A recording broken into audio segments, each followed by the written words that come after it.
falanqayna ku saabsan kulankii xiisaha badnaa ee dhex maray kooxaha kubadda cagta Manchester City iyo Liverpool ayaynu ku falanqayn doonaa barnaamijkeena inagoo si gaar u eegi doona natiijadii ka soo baxday kulankaasi haddii ay dirtay fariin ah cidda koobka ku guulaysan karta laakiin marka hore aan ku hormaro horyaalka waddanka Spain kooxda kubadda cagta ee Barcelona ayaa habeenkii xalay ahaa goor dambe kulan adag oo la ciyaartay kooxda kubadda cagta ee Levante laguna ciyaarayay guriga Levante waxay ku soo badisay 3 gool iyo 2 oo dirqi ah laakiin kooxda kubadda cagta ee Levante ayaa iska qasaarisay rigoore taasi oo macnaheedu tahay haddii ay rigooraha dhalin lahayd ciyaartu barbara ayay ku soo idlaan lahayd waxaase xusid mudan 3 gool ee rigoorayaasha ee loo dhigay kooxda kubadda cagta ee Levante labana way dhalisay midna way qasaarisay laakiin ciyaaryahan Aubameyang wiilkii Arsenal ay sii daysay ayaa weli shabaqa kooxaha kale kubadda ku ruxaya waxaana uu habeenkii xalay kooxda kubadda cagta ee Barcelona u saxiixay goolkaasi oo u soo dhigay ciyaaryahan Ousmane Dembele labada gool oo kale waxa uu kala dhaliyeen ciyaaryahanada Pedri iyo De Jong oo ciyaarta gadaal ka soo galay waliba goolka guusha ciyaaryahan De Jong ayaa waxa uu dhaliyay ciyaarta oo 2 daqiiqo oo dheeri ah lagu daray sidaasina kooxda kubadda cagta ee Barcelona kaalinta labaad ee horyaalka dalkaasi ay ku fadhisaa horyaalka waddanka Spain kooxda kubadda cagta ee Real Madrid ayaa sabtidii ka adkaatay kooxda Getafe hogaanka horyaalka ayayna sidaasi ku haysaa waddanka Talyaaniga kooxda kubadda cagta ee Napoli ayaa jilbaha dhulka loogu dhuftay oo gurigeeda waxay kula ciyaartay Fiorentina 3 gool iyo 2 ayay kaga adkaatay kooxda kubadda cagta ee Napoli waxayna Napoli lumisay fursad ay hogaanka horyaalka dalka Talyaaniga kula wareegi lahayd kadib markii kooxda kubadda cagta ee AC Milan barbaro lagu celiyay oo kooxda Torino ay eber ku qabatay laakiin kooxda kubadda cagta ee Inter Milan ayaa arintaasi ka faa'iideysatay oo waxay maalintii Sabtida ahayd noqotay koox 3 dhibcood jabka ku shubata kadib markii kooxda Verona ay 2 gool iyo waxba kaga soo adkaatay horyaalka waddanka Talyaaniga AC Milan ayaa 2 dhibcood oo kaliya ku hogaaminaysa laakiin Inter kulan dheeri ayaa u dhiman oo haddii ay kulankaasi badiso hogaanka horyaalka iyada ayaa la wareegi doonta dhinaca iyo waddanka Ingiriiskana kooxda kubadda cagta ee Manchester City ayaa gurigeeda ku soo dhaweysay habeenkii xalay ahaa kooxda kubadda cagta ee Liverpool labadan kooxood ayaa hogaanka horyaalka ku loolamayay hal dhibic waxaa sareysay kooxda kubadda cagta ee Manchester City haddaba kulankii xalay oo natiijadiisu ay noqotay 2-2 isla markaasina labada kooxood min dhibic ay ku kala tageen hogaankii horyaalkana aanu waxba iska bedelin aynu barnaamijkeena inta dambe ku falanqaynayna waxay la falanqaynaya Irshaad Manafaysto oo ciyaaraha ka faaluda Irshaad soo dhow kulan xiiso badan baynu wada daawanay labadeenu ciyaartana sidaad u jeeday weerar iyo weerar celis bay ahayd bal marka hore kulanka ay labada kooxood soo bandhigeen maxaad ku qiimeyn lahayd aad baan mahadsan tahay mas'aade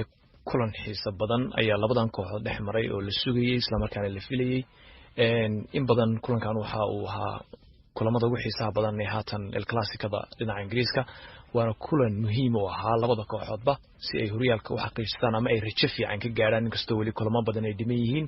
balse kulankan wuxuu ahaa Maxamedow kulan aad u xiiso badan tababare Pep Guardiola oo ciyaarta dabadeed wariyaasha la hadlay waxa uu sheegay in uu farxad geliyay taageerayaashiisa sidoo kalena uu ilaaliyay magaca horyaalka waddanka Ingiriiska taasi oo la jeeday kooxdu in labada kooxood inay soo bandhigeen kubad dadka indhahooda qarcisay hadalka Pep Guardiola ma kabadbadis buu ahaa mise sidaasi way ciyaartii xalay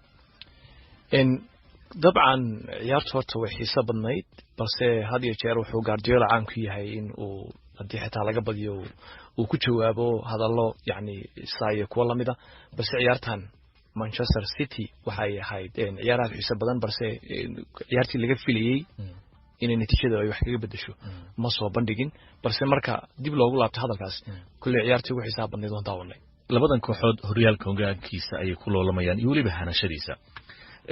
kulankii aynu daawanay ma diray fariin ah cidda koobka guulaysan karta weli labada kooxood isku awood bay noqdeen way ismari waayeen oo waxa la islahaa Liverpool baa xooganaan doonta dhanka kale waxa la islahaa City baa xooganaan doonta balse ma suura gelin labadiiba maadaama 2-2 ku dhamaatay bal waxa la eegi doonaa kulamada uu haray Maxamed oo weli 8 ilaa 7 kulan baa haray Liverpool kulamo adag baa u yaala ay inta badan ku ciyaari doonto gurigeeda Man City kulamo kuwa Liverpool ka jilicsan baa u yaala balse horyaalka waa taqaanaa inta badan kooxaha yaryar baa ka dhib badan kooxaha waaweyn laakiin kooxaha yaryar marka la eego Manchester City aaday u dhibaan laakiin Liverpool ma dhibaan ma isleedahay marka taasi Liverpool way gacan siinaysaa oo haddaad fiiriso kulamada hadda ugu dambeeyay 8 kulan Liverpool waa ay guuleysanaysaa kulankii ugu horeeyay oo ay guul dareysato ayuu ahaa kulankii oo barbara gasho ayuu ahaa kii xalay soo gabagabay marka aad eegto labadooda kuwaad isleedahay dhibcaha wuu lumin karaa koobkan waay karaa waxay u dhowdahay kooxda Manchester City culays badan baa horta Manchester City wuxuu ka saaran yahay sidii xooga ku saari lahaayeen koobka championka ta kale waxaan ognahay Guardiola markii labada macallimiin ay kooxooda ciyaarahooda soo dhamaadeen wuxuu muujiyay walaac ah in ciyaartoydiisu aan madaxa dhulka dhigin taas uu jeedo yeelan iyo jabin waxay taasi ku tusaysaa inaan natiijada ku faraxsanayn kooxda City oo ay ka walwali doonto labada dhibcood ee lumisay maalmaha kamid ah inta horiyaha ka dhiman inay saameyn ku yeelan doonto u dareensanaa macallin Guardiola laakiin Liverpool maanta guul bay taagay يعني iyadu dhibic bay ka qaadatay dunida Manchester meeshii 4 dhibcood laga sareyn lahaa 4 dhibic laga sareeyay marka iyadu guusha waxay ku timid wuxuu ahaa inaanay sii fogaan ama inay soo qabato ama in halka loo wada taagnaado oo ay ku xisaabtami doonto kulamada haray way inta badan waan ognahay City way saameynba ku yeeshaan kooxaha yaryar oo kulanka dambe soo socda waxa laga yaabaa in horyaalku tuusu bedelo Liverpool ay kaalinta ku hadlo wareegto nalkan kugu daaro yad mareynaysaa horyaalka inuu ku guuleysanayo laba eray وهذا تسويش محمد Guardiola mise Klopp هو أذكر تاي